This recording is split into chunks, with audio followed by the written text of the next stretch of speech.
Hello and welcome to another episode of Never Onside. Hi, this is Joseph, and joining me as usual is Mayur Choprekar. We have a new season on our hands and a great start to the season as well, but the same old Pep Guardiola and Manchester City.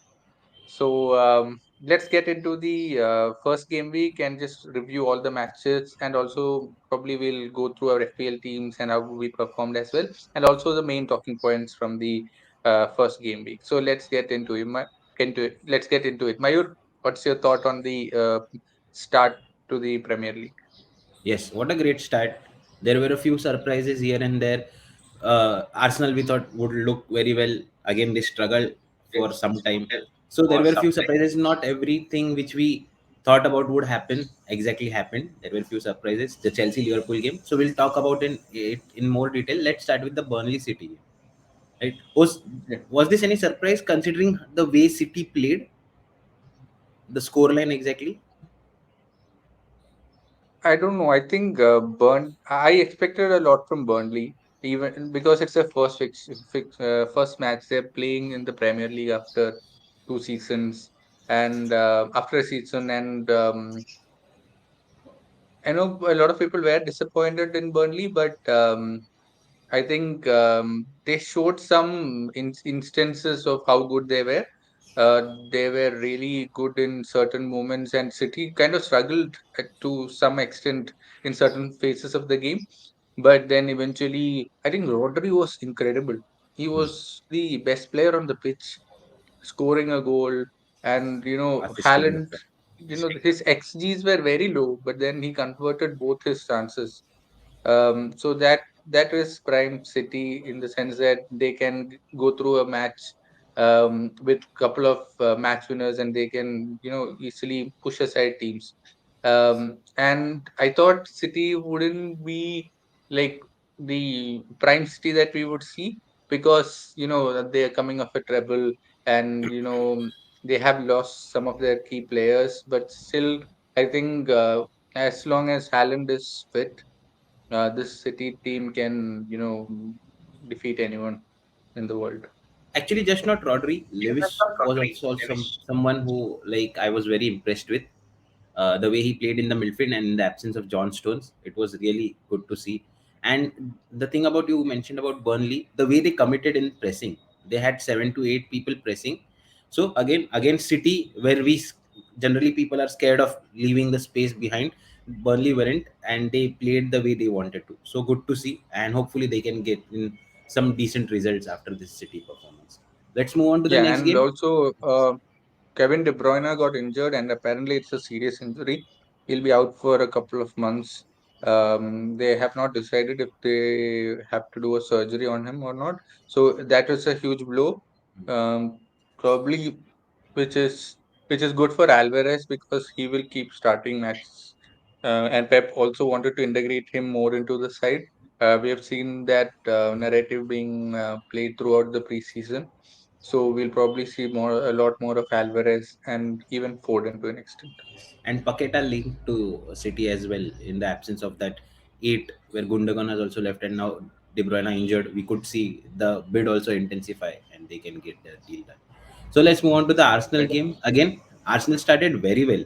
The game they played, and there was something different tactically. Everyone expected the same old Arsenal, but we saw a very statement, like a very big statement made by Arteta, dropping out Gabriel for tactical reasons. So Gabriel has missed his first game after 71 appearances, or 72 if I am not wrong.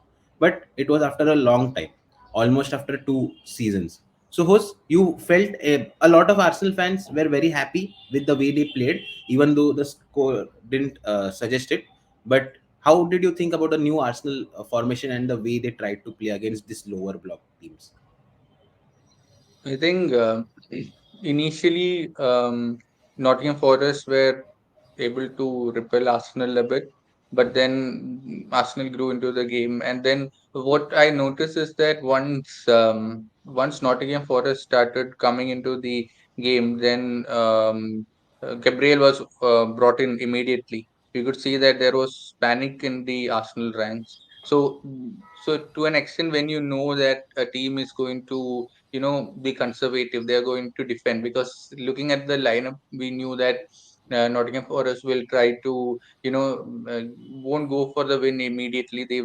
Keep, they will hold on till the 80th minute and then try something. So if a team is going to sit like that, then this will work. But then against a team which can, attack you, like Burnley, for example, like an Aston Villa, you can't do this because you will get absolutely destroyed. So I think it's a fresh Arsenal, perspective, which I like to an extent, because in Premier League there are sides who keep, playing in a certain way. But then when you have control on the ball, when you have all the players who can, pass quickly, who are comfortable on the ball, that is what everyone is working into. And you know that Pep Guardiola is the one who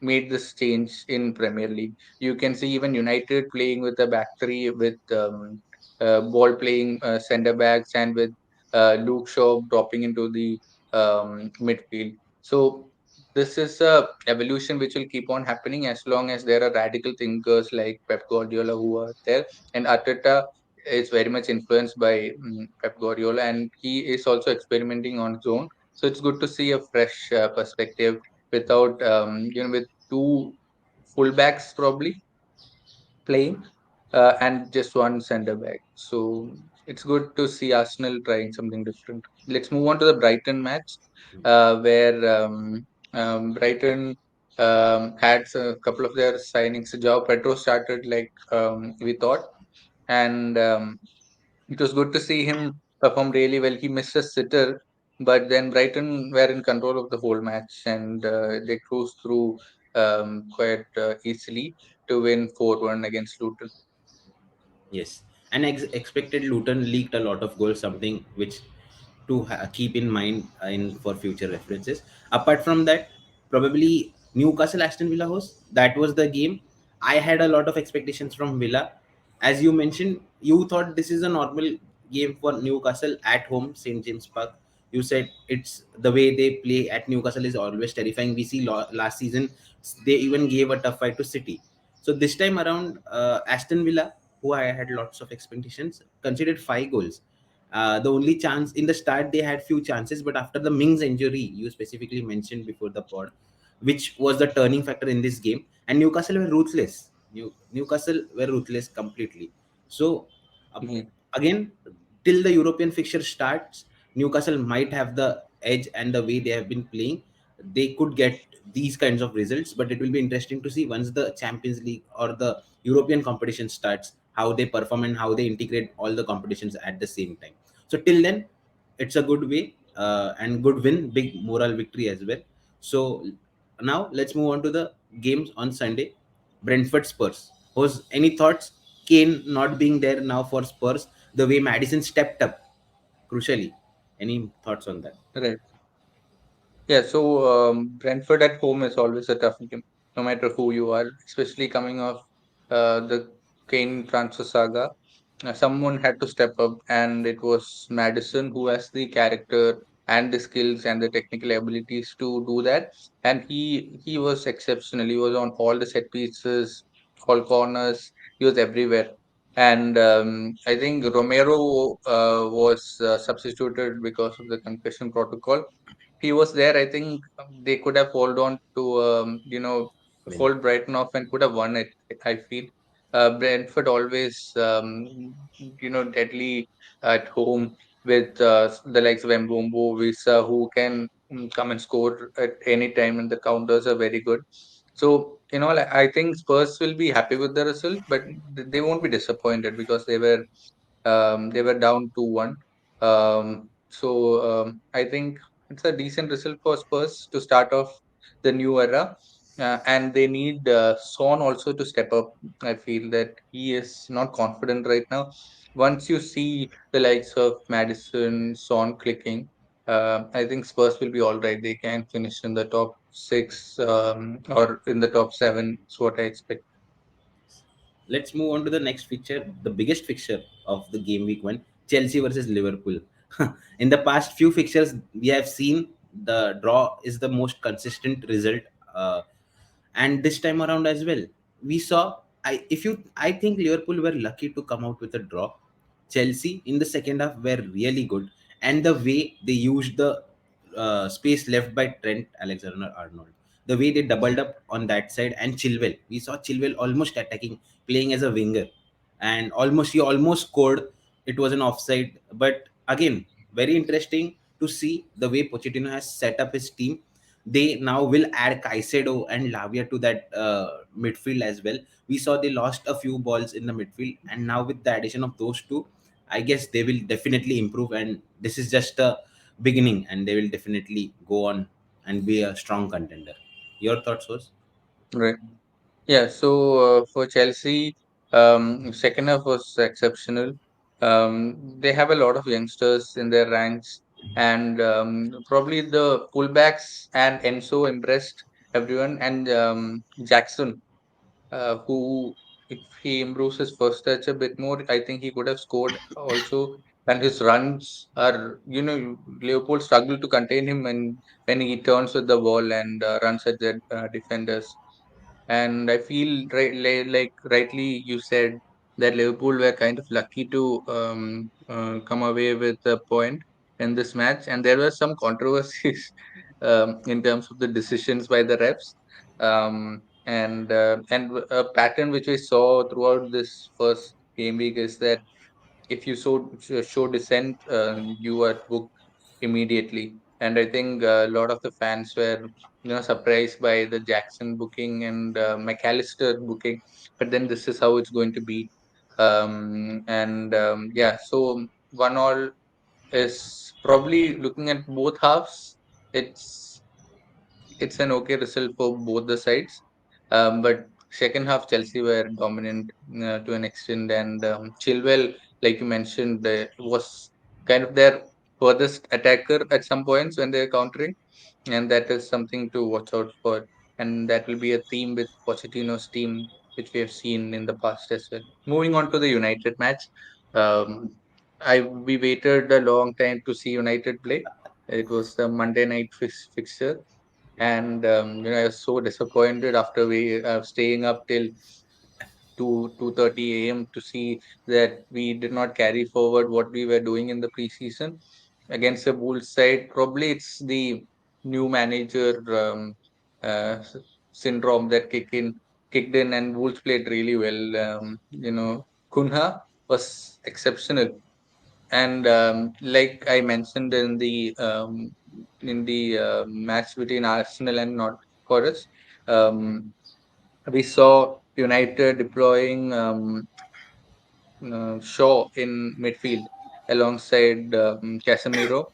But then, because it was a new system, there were a lot of loopholes, and Casemiro was left dead in certain points in the match, because you could see how he's aging, because he was struggling to keep up to every point in the pitch, because he had to press up, he had to defend. It was kind of sad to see him struggle a bit in this match. But then that is what happens when you have Mount and Fernandez who are pushing up. Mount did push up a lot, almost played alongside Bruno Fernandes. But I think Casemiro will need a lot more support if we are playing a better side. And I wasn't, impressed with United. Mount had a decent game, not too impressive. You could see him leading some of the presses, but apart from that, creatively, I couldn't see him much. Probably he'll have to break those shackles and start performing soon. Onana was exceptional, except for the penalty shout. That was a penalty for sure. Coming from a United fan, I think it's definitely a penalty. He misjudged it. Apart from that, he had a solid game. He was, commanding. He went out and took the ball whenever we were under pressure. His distribution was great. Yeah, overall, there is positivity, but we were lucky to score that goal. We had a lot of chances in transition. We won the ball up high, but then we never looked like we were going to score. I think we just had one shot on target in first half. So so overall, I'm sure Eric Ten Hag would have spoken to the players, and probably we'll see a better performance against Tottenham. Yes. So that was